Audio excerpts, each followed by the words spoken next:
over to the troubled region of Ukraine. Now, the government has vowed to continue its offensive against rebels in the east until peace and order are restored in that country. Well, this is according to the interim defense minister, Govt, who told the media that Ukrainian forces would continue operations in border areas until the regions begin to live normally and until there is peace. Fighting has intensified around Sloviansk, and 12 Ukrainian troops were killed on Thursday when pro-Russian rebels shot down an army helicopter. Dozens of separatists also died on Monday in a battle at Donetsk airport. Residents in the eastern city of Donetsk on Friday welcomed separatist decision to remove some of the barricades that have been placed outside of the regional administration for months. The building, used as the headquarters of the separatist self-proclaimed Donetsk People's Republic, has been surrounded by piled tires, barbed wire, and bags of cement since the building was occupied in early April. But the residents' joy may be premature, as separatists say they are clearing the way for a quick exit in case of attack. Meanwhile, grieving relatives in Donetsk trooped to a funeral parlor to pay final tribute to their loved ones.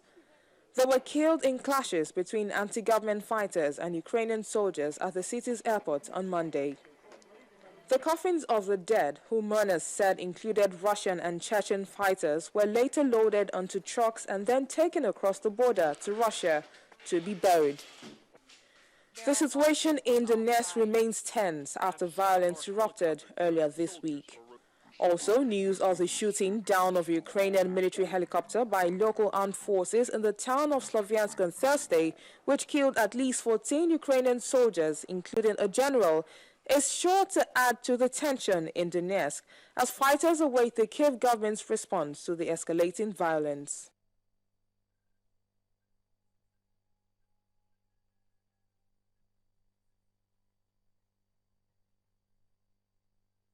Now being joined by a research fellow at the National Institute of International Affairs, that's with Mr. Charles Dokubo. Thank you so much for joining us on the program. He's going to be speaking to us via telephone. If you can hear me, sir, thank you so much for joining us. Yes, I can hear you now. Great. Thank you. Well, in spite of the referendums and the elections just concluded in Ukraine, there still appears to be widespread violence in eastern Ukraine. What is the real cause of this violence? Because it appears that the real cause has not been addressed either by the elections or the referendums.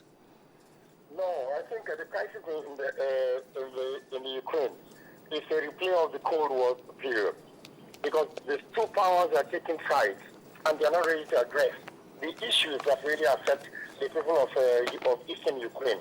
The fact is that these are Russian-speaking people, and for a very long time, because of that type of relationship, Russia had been behaving like a big brother to this country, to the supply of energy and all that at discounted rates and all that. But that the crisis in Ukraine and the part the United States played has affected Russia's attitude to whatever comes out of Ukraine.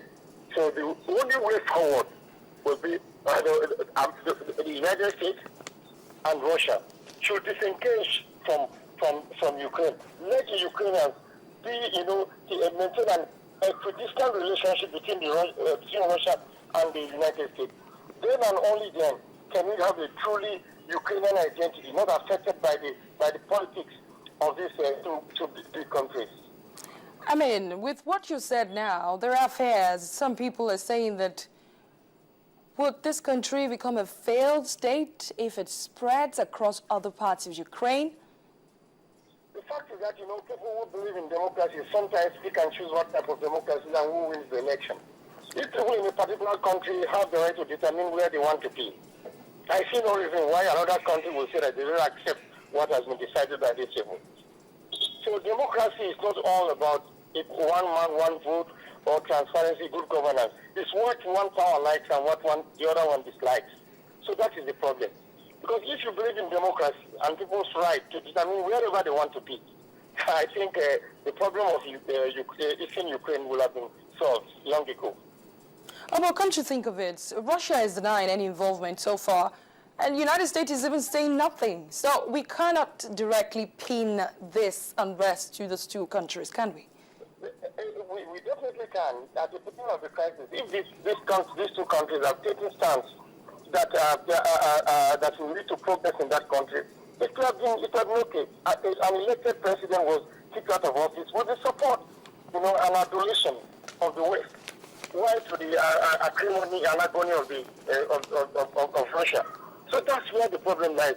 If democracy is one that we all believe in, when somebody who has been elected by the people is being overthrown because he supports a particular country, and then the other people accept it, then it becomes difficult for us to know what exactly democracy is. And that's exactly the problem there. You said that Russia, of course, Russia has the right of what you call the probable deniability, that they are not involved in the crisis in Eastern Ukraine. But then you have their foot soldiers, or those who believe in union with Russia, playing a very critical role. So it will be difficult unless the two countries come together and decide that it will not, that Ukraine will not be any part of either the Russian Republic or the West. That these people should stay on their own and keep their policies equidistant from that of the West and Russia.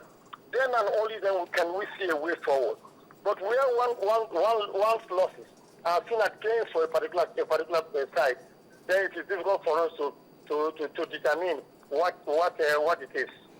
Well, thanks a lot, Professor Charles Dokubo, a research fellow at the NIIA. It's always good to have you on the program, giving us your perspective on the ongoing crisis in Ukraine.